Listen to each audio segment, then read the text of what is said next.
Yielded faith. That's the name of the lesson that I had the privilege of sharing this morning with the ladies' Sunday school class.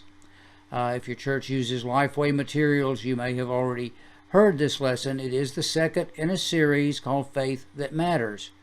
The point of this particular lesson was that a faith that matters acknowledges God's authority, hence the name a yielded faith. The text was Luke 7, 1 through 10. You may remember the story. It's the story of the Roman centurion's servant being healed. Israel at this time was an occupied nation, a conquered nation occupied by Rome. This centurion, a significant officer in the occupying forces, was stationed in Capernaum. He was very concerned about one of his servants. Okay, there's the elephant in the room. Yes, we mean a slave. But he was very concerned. This servant, this slave, was very sick to the point of death. And he wanted to do anything he could for his healing. This centurion had a particularly favorable relationship with the Jewish leaders in the area. So much so, he had actually financed the building of a synagogue. And he also was aware of a Jewish teacher who had begun to make quite a stir in Capernaum, largely because of reported miraculous healings. So he appealed to his influential Jewish friends, would they please find this Jesus and encourage him, ask him to please come heal the servant. And they did. They went to Jesus and they explained to him how worthy this man was of his help. They really stressed the idea of the synagogue that he had built. They were really reasoning in their traditional way that good people deserve good things. Therefore, this man actually deserved Jesus' help, if he could help. Well, we don't really know how much the centurion really understood about Jesus. We do know that he understood Jesus was someone on a level far above, far superior to him. So much so that he, contrary to the Jewish leaders, did not feel that he was worthy even of Jesus to come into his home or for him to stand in Jesus' presence. Now, the one thing he did understand as a soldier was authority, the giving and the taking of orders. And he did understand that Jesus was someone with supreme authority in this situation. That, like a soldier giving orders, he could speak the word and the servant would be healed.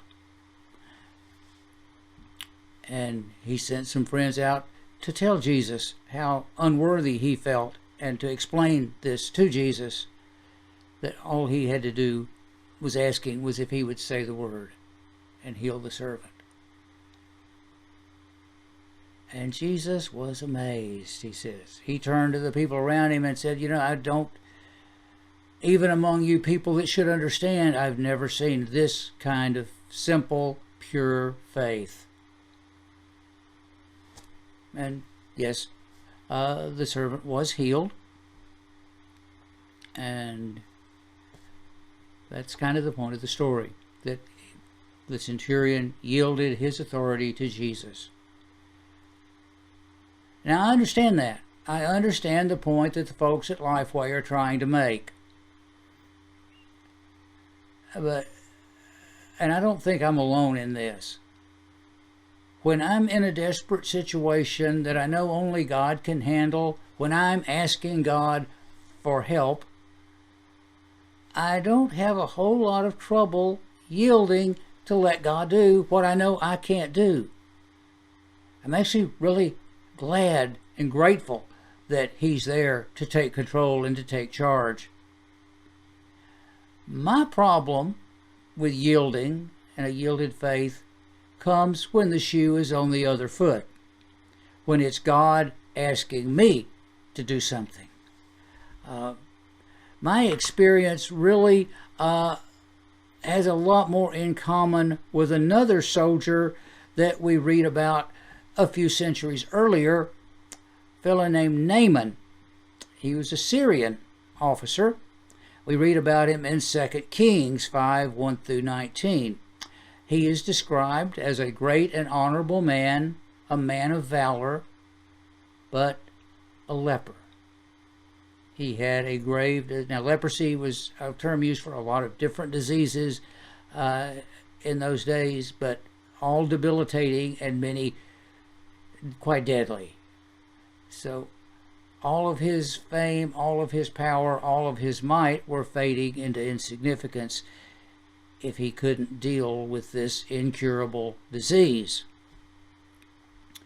Well, it happened in his case. One of his servants, a slave girl that they had captured from Israel, was aware of a prophet in Samaria who could heal her master, and she recommended that. And through a series of missteps, Naaman, along with his entourage and along with piles of clothes and gold and things with which he hoped to impress the prophet and, of course, reward him for the healing, he arrived at Elisha's home, fully expecting that Elisha would come out and honor him.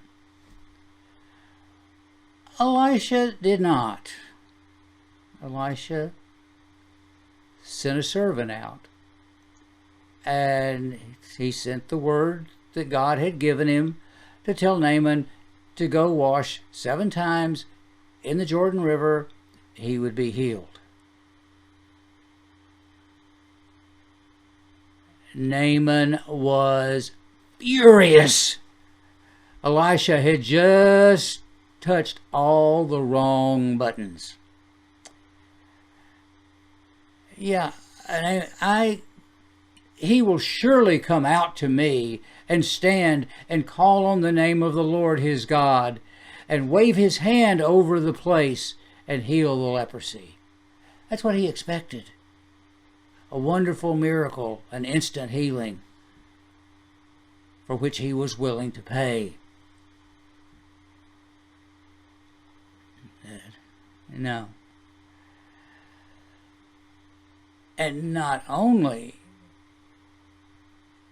had he insulted his dignity by sending a servant out rather than coming in person, but now, instead of the instant miracle he had expected, he's told to go dip in the muddy waters of the Jordan. A lot of times the Jordan River was kind of like the Trinity on a dry summer. Nothing to brag about. He's just madder and madder. Are not the Abana and the Pharpar, the rivers of Damascus, better than all the waters of Israel? Could I not bathe in them and be clean? He had his own plan. He was not willing to yield to what God had told him through Elisha's servant. Well, Naaman, as powerful as he was, one thing he did do, he seemed to be able to gather the right people around him. Because another servant now spoke up with some wisdom and said, "Listen, master, if he had told you to do something great, something powerful, something amazing, you would have done it. You would have done whatever he said. So why not, if all he says is wash and be clean?" Well, Naaman, after his struggling, after his fuming and fussing and his anger, finally yielded. He was ready to yield his faith to God's instructions as given through Elisha's servant. He did dip 7 times in the Jordan. He was healed.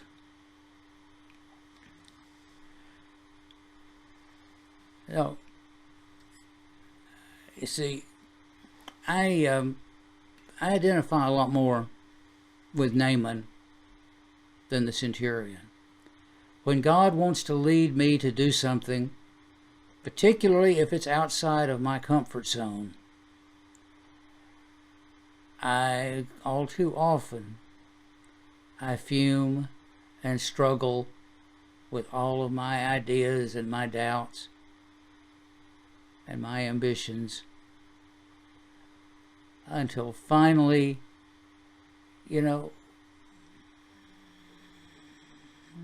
good news is that God understands all of this. He continues to put people in our path, circumstances, until finally we grow tired of fighting and we learn the secret that in our walk with God, victory comes with surrender. We learn that the real power of His presence comes when we yield. I want to thank you for taking time to listen. I pray that God will give you the grace to yield to His guidance in whatever life holds in store. And I ask that you pray the same for me. Thank you.